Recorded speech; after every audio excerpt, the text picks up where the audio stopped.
Hello students, how are you all. चलिए बेटा start करते हैं 7th क्लास का 12th chapter time and motion. यहाँ पे हम लोग जानेंगे कि मोशन क्या होता है और टाइम क्या होता है। हम सबको पता है मोशन और टाइम के बारे में, लेकिन इनके बारे में कुछ और डिटेल्स हमने जाननी है इस चैप्टर में। देखो मोशन क्या होता है, जब कोई भी ऑब्जेक्ट अपनी पोजीशन चेंज करता है। सपोज मैं यहाँ पे खड़ी हूँ, मैं यहाँ पे आ गई, मैंने पोजीशन चेंज की, यानी कि मैंने यहाँ पे शो किया मोशन, ठीक है। और मेरा यहाँ से लेके यहाँ तक डिस्टेंस कवर करने में मैंने जितना टाइम लिया है उसको बोलते हैं टाइम। यानी कि हर एक मोशन में टाइम तो लगता है, हर एक मोशन डिपेंड करता है टाइम पे, ठीक है। चलिए जानते हैं। नेक्स्ट है measurement of time.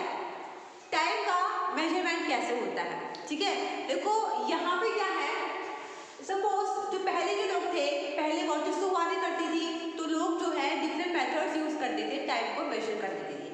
For example, जब सनराइज होता है और जब सनसेट होता है तो इसको हम मानते हैं 1 डे, एक दिन, ठीक है।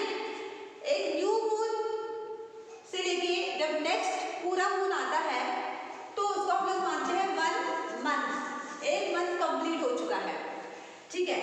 अर्थ जो है, अर्थ हमारी अर्थ सन के बाहर चक्कर लगाने में, एक रिवोल्यूशन करने में, ओनली 1 रिवोल्यूशन कंप्लीट करने में जितना टाइम लगाती है इसको हम लोग बोलते हैं 1 year. 1 year has been completed. तो पहले के लोग जो है कुछ एंशिएंट मेथड्स यूज किया करते थे टाइम को मेजर करने के लिए, ठीक है। इसके बाद क्या आया, some people have started using the instrument like sundial, sand clock, water clock, ठीक है। आपकी बुक में डायग्राम्स भी दिए हुए हैं, आप लोग देख सकते हो।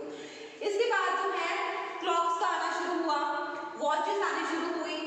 Works on the principle of periodic motion, यानी कि जो क्लॉक्स होती हैं, जो वॉचेस होती हैं, ये किस बेस पे काम करती हैं, ये काम करती है पीरियोडिक मोशन पे। ये पीरियोडिक मोशन शो करती हैं। आप लोगों ने पढ़ा होगा पहले पीरियोडिक मोशन क्या होता है, एक बॉडी जो इक्वल डिस्टेंस कवर करती है इक्वल टाइम पे, उसको बोलते हैं पीरियोडिक मोशन। तो जो हमारी क्लॉक्स होती हैं, जो वॉचेस होती हैं, वो भी पीरियोडिक मोशन ही शो करती हैं। They work on the principle of periodic motion, ठीक है। The simple pendulum, periodic motion का सबसे बेस्ट एग्जांपल है सिंपल पेंडुलम। देखा होगा आपके घर पे होंगी भी ऐसी वॉचेस या फिर ऐसी क्लॉक्स होंगी आपके घर पे जहाँ पे नीचे एक पेंडुलम होता है और वो पेंडुलम इस तरीके से to and fro motion show करता रहता है, ठीक है। तो पीरियोडिक मोशन का बेस्ट एग्जांपल है सिंपल पेंडुलम। गैलीलियो ने सबसे पहले कोशिश की थी कि वो ऐसे क्लॉक्स बनाए जहाँ पे पेंडुलम हो, ठीक है। और ह्यूजेंस ने पेंडुलम वाली क्लॉक्स को बनाया था। गैलीलियो ने सोचा था, लेकिन ह्यूजेंस ने बना दिया था पेंडुलम वाली क्लॉक्स को, ठीक है। अच्छा, सिंपल पेंडुलम होता क्या है? सिंपल पेंडुलम एक ऐसी डिवाइस होती है जहाँ पे एक मेटालिक बॉल होती है, उसको बोलते हैं बॉब, और वो लटकी रहती है एक धागे की हेल्प से, एक थ्रेड की हेल्प से, ठीक है, with the frictionless rigid support, ठीक है। सपोज करो यहाँ पे एक सपोर्ट है, ये थ्रेड है और ये आपका पेंडुलम है, और ये पेंडुलम इस तरीके से टू एंड फ्रो मूवमेंट करता रहता है, ठीक है। ओके, नेक्स्ट रेस्ट और मीन पोजीशन। जब ये पेंडुलम मूव नहीं करता, बिल्कुल स्ट्रॉन्ग रहता है, तो उसको बोलते हैं कि पेंडुलम हमारा रेस्ट पोजीशन पर है, या फिर आप कह सकते हो मीन पोजीशन पर है। जब हम इसको फोर्स लगाते हैं या फिर हम जब इसको यहाँ से खींच के छोड़ देते हैं तो ये इस तरीके से मूवमेंट करना शुरू कर देता है, ठीक है। इसको बोलते हैं टू एंड फ्रो मोशन, यानी कि आगे और पीछे मोशन हो रहा है। जैसे हमारा झूला होता है ना टू एंड फ्रो, वैसे यहाँ पे पेंडुलम भी शो करता है, ठीक है। ऑसिलेशन, सपोज करो ये ए है, ये बी है और ये सी है। हम लोग इसको खींच के सी तक लेके आएंगे, फिर हम इसको छोड़ देंगे, फिर जो पेंडुलम है देखो ए से स्टार्ट, ऑसिलेशन कहाँ से, एक ऑसिलेशन कब कंप्लीट होता है, देखो ए से स्टार्ट करेगा, बी पे आएगा, सी पे जाएगा और वापस से ए पे आएगा, तब हम कहते हैं कि एक ऑसिलेशन कंप्लीट हो चुका है। सपोज ये चौक है, यहाँ से मूव करना शुरू किया, यहाँ तक मूव किया, वापस आया इसी पॉइंट पे, तो उसको बोलते हैं 1 ऑसिलेशन। और एक ऑसिलेशन कंप्लीट करने में जितना टाइम लगता है एक पेंडुलम को, उसको बोलते हैं टाइम पीरियड, ठीक है। नॉर्मली क्या होता है, अच्छा ये जो टू एंड फ्रो मोशन होता है डिपेंड किस पे करता है, ये डिपेंड करता है जो हमारा थ्रेड है, थ्रेड की लेंथ पे डिपेंड करता है कितना लंबा हमारा थ्रेड है। और दूसरी बात, ये जो पेंडुलम है इसके बाहर इसके आसपास जो भी एटमॉस्फेयर है, जो भी एयर है, उसमें क्या रेसिस्टेंस है, ठीक है। तो resistance in the air and the length of the thread, इस पर डिपेंड करता है पेंडुलम का ऑसिलेशन, ओके। और एक सपोज करो अगर इस थ्रेड की लेंथ 25 सेंटीमीटर है तो इसको एक ऑसिलेशन कंप्लीट करने में लगेगा 1 सेकेंड, ओनली 1 सेकेंड, ठीक है। नेक्स्ट है, अच्छा इसके बाद पेंडुलम क्लॉक्स पहले हुआ करती थी, अभी भी हैं, और अब तो हम इलेक्ट्रॉनिक रिस्ट वॉचेस यूज करते हैं जिसके अंदर क्वार्ट्ज होता है। क्वार्ट्ज एक टाइप का क्रिस्टल होता है और ये इस क्वार्ट्ज में वाइब्रेशंस होते हैं और बहुत ही एक्यूरेट टाइप पे होते हैं, प्रिसाइज रेट पे होते हैं, बिल्कुल एक्यूरेट टाइम में शो करता है रिस्ट वॉचेस, ठीक है।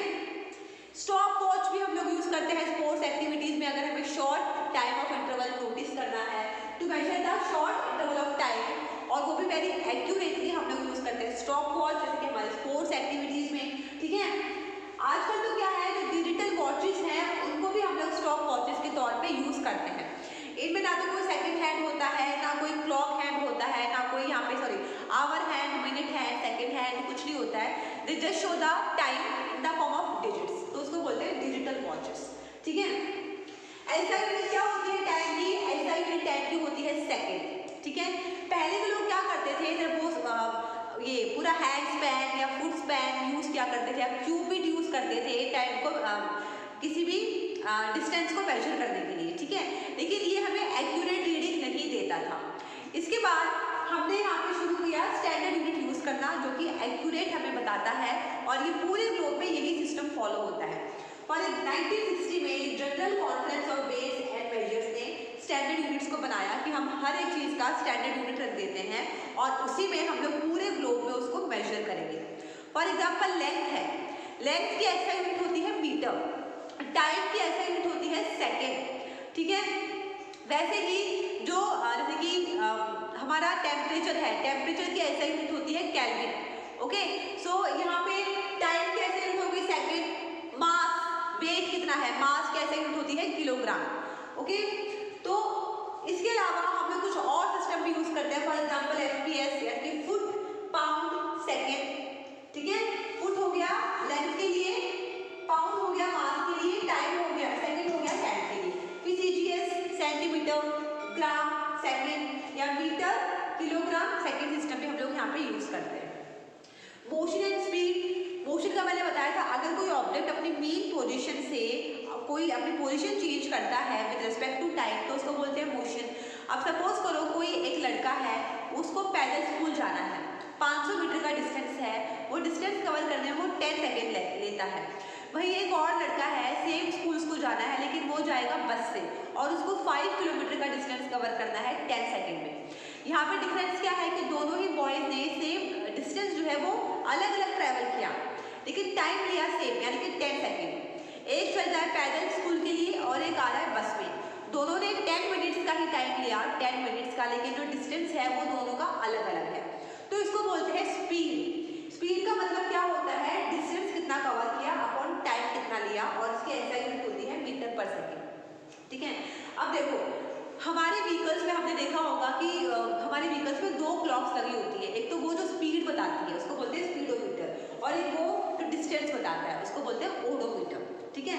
इसके बाद बात करते हैं एवरेज स्पीड की। देखो आप किसी व्हीकल में जा रहे हैं तो उस व्हीकल की स्पीड सब जगह सेम नहीं होती, कहीं पे ज़्यादा होती है, कहीं पे कम होती है, तो उसको बोलते हैं एवरेज स्पीड। एवरेज स्पीड का मतलब होता है total distance travel upon total time कितना उसने लिया है, उसको बोलते हैं उसकी एवरेज स्पीड। तो स्पीड का मतलब क्या हो गया, डिस्टेंस अपॉन टाइम, लेकिन average speed total distance travel upon total time taken, ठीक है। तो चलिए स्टूडेंट्स, यहाँ पे आपके बुक्स में न्यूमेरिकल्स भी दिए हैं regarding the speed and average speed, जो आपको खुद से सॉल्व करने की कोशिश करनी है। फॉर्मूला आपको यही यूज करना है, फॉर्मूला यही रहेगा, ठीक है। तो चलिए जानते हैं यहाँ पे हम आगे के टॉपिक्स के बारे में।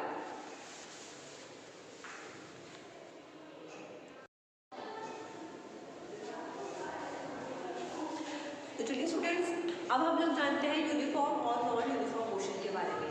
मोशन के बारे में एक ही बात आपको ध्यान रखनी है कि अगर कोई बॉडी अपनी पोजीशन चेंज करती है विद रिस्पेक्ट टू टाइम तो उसको बोलते हैं मोशन। और मोशन हमारे 2 टाइप के होते हैं, uniform motion and non uniform motion. Uniform motion का मतलब क्या होता है कि अगर बॉडी, कोई भी बॉडी है, कोई कार है, कोई बस है, कोई ट्रेन है, कोई एरोप्लेन है, अगर वो इक्वल डिस्टेंस कवर करती है इक्वल टाइम में तो उसको बोलते हैं यूनिफॉर्म मोशन। सपोज कोई कार है, वो एक स्ट्रेट रोड पे मूव कर रही है और वो हर 20 मिनट्स में 20 किलोमीटर का डिस्टेंस कवर कर रही है और उस रोड पे कोई ट्रैफिक नहीं है, इक्वल डिस्टेंस कवर कर रही है इक्वल टाइम पे, तो उसको बोलते हैं यूनिफॉर्म मोशन। और यूनिफॉर्म मोशन का अगर आप कोई ग्राफ प्लॉट करोगे तो वो हमेशा एक स्ट्रेट लाइन में ही आएगा, ठीक है। नॉन यूनिफॉर्म मोशन क्या होता है कि इक्वल टाइम में अनइक्वल डिस्टेंस कवर कर रही है। टाइम तो इक्वल है लेकिन जो डिस्टेंस वो कवर कर रही है वो अनइक्वल है। सपोज करो कोई कार मूव कर रही है रोड पे और कार पे बहुत ज़्यादा ट्रैफिक है, रोड पे ट्रैफिक है सॉरी बहुत ज़्यादा, तो कार जो है उसकी स्पीड कभी इंक्रीज होगी कभी डिक्रीज होगी, यानी कि टाइम तो इक्वल है लेकिन जो डिस्टेंस वो कवर करती है वो अनइक्वल है, तो उसको बोलते हैं नॉन यूनिफॉर्म मोशन। और नॉन यूनिफॉर्म मोशन का suppose this is the time, okay, and this is the distance, ये है डिस्टेंस, ठीक है। तो अगर आप नॉन यूनिफॉर्म मोशन का ग्राफ प्लॉट करोगे तो वो कभी स्ट्रेट लाइन में नहीं आएगा, वो हमेशा कर्व लाइन में आएगा, टेढ़ी मेढ़ी लाइन आएगी, ठीक है। तो यूनिफॉर्म मोशन क्या होता है कि इक्वल टाइम में इक्वल डिस्टेंस कवर हो रहा है, ग्राफ प्लॉट करोगे तो स्ट्रेट लाइन आएगी। नॉन यूनिफॉर्म मोशन क्या होता है कि इक्वल टाइम में अनइक्वल डिस्टेंस कवर हो रहा है, उसको बोलेंगे नॉन यूनिफॉर्म मोशन। ग्राफ अगर प्लॉट करोगे तो उसकी हमेशा टेढ़ी मेढ़ी लाइनें ही आएगी, यानी कर्व लाइन आएगी, स्ट्रेट लाइन कभी नहीं आएगी, समझ गए। तो ये था हमारा chapter number 12 time and motion जो हमने कवर कर दिया है, ठीक है। यहाँ पे हमने क्या पढ़ा कि मोशन क्या होता है, टाइम क्या होता है, टाइम को मेजर करने के लिए कौन कौन से इंस्ट्रूमेंट्स लोग यूज़ किया करते थे पहले, अब कौन से करते हैं, ठीक है। जैसे पहले के लोग कि सनराइज है, सनसेट से 1 डे होता है, या फिर रिवोल्यूशन कितने दिन में कंप्लीट करती है अर्थ अराउंड द सन, वो 1 ईयर होता है, या new moon to next moon वो 1 मंथ होता है। इसके बाद आने शुरू हुई सैंड क्लॉक, ठीक है, सन डायल या वाटर क्लॉक। फिर आने शुरू हुई पेंडुलम वॉचेस जो पीरियोडिक मोशन के बेस पे काम किया करती हैं, और फिर आने शुरू हुई इलेक्ट्रॉनिक रिस्ट वॉचेस। फिर हम स्टॉप वॉचेस का यूज़ करते हैं स्पोर्ट्स एक्टिविटीज़ में, स्टॉप वॉचेस में आजकल डिजिटल वॉचेस भी आती हैं, ठीक है। इसके बाद हमने जाना कि स्पीड क्या होती है। स्पीड का मतलब होता है कितना डिस्टेंस कवर कर रहे हैं कितने टाइम पे, लेकिन हमने देखा होगा कि व्हीकल्स की स्पीड कभी सेम नहीं होती, वो चेंज होती रहती है, तो उसको बोलते हैं एवरेज स्पीड, यानी total distance covered upon total time taken. और ये दोनों फॉर्मूलाज स्पीड के भी और एवरेज स्पीड के भी आपको यूज़ करने हैं कैलकुलेशन फाइंड आउट करने के, जो आपकी बुक में दी हुई है, ठीक है। इसके बाद हमने जाना कि मोशन के टाइप्स कितने होते हैं। यूनिफॉर्म ग्राफ प्लॉट करोगे स्ट्रेट लाइन आएगी, नॉन यूनिफॉर्म ग्राफ अगर प्लॉट करोगे तो वहाँ पे स्ट्रेट लाइन कभी नहीं आएगी, ठीक है, क्योंकि वहाँ पे अनइक्वल डिस्टेंस कवर हो रहा है इक्वल टाइम में। तो स्टूडेंट्स ये था हमारा chapter number 12 time and motion, ठीक है। इसको वीडियो ध्यान से देखनी है, और अगर कोई भी डाउट अगर आपको हो तो आप कमेंट बॉक्स में नीचे मेंशन कर सकते हो, and surely I will reply. So that's all for today students. In the next time I will send you the question answer of this chapter, so you have to complete the question answer. So have a nice day to all students. Thank you so much.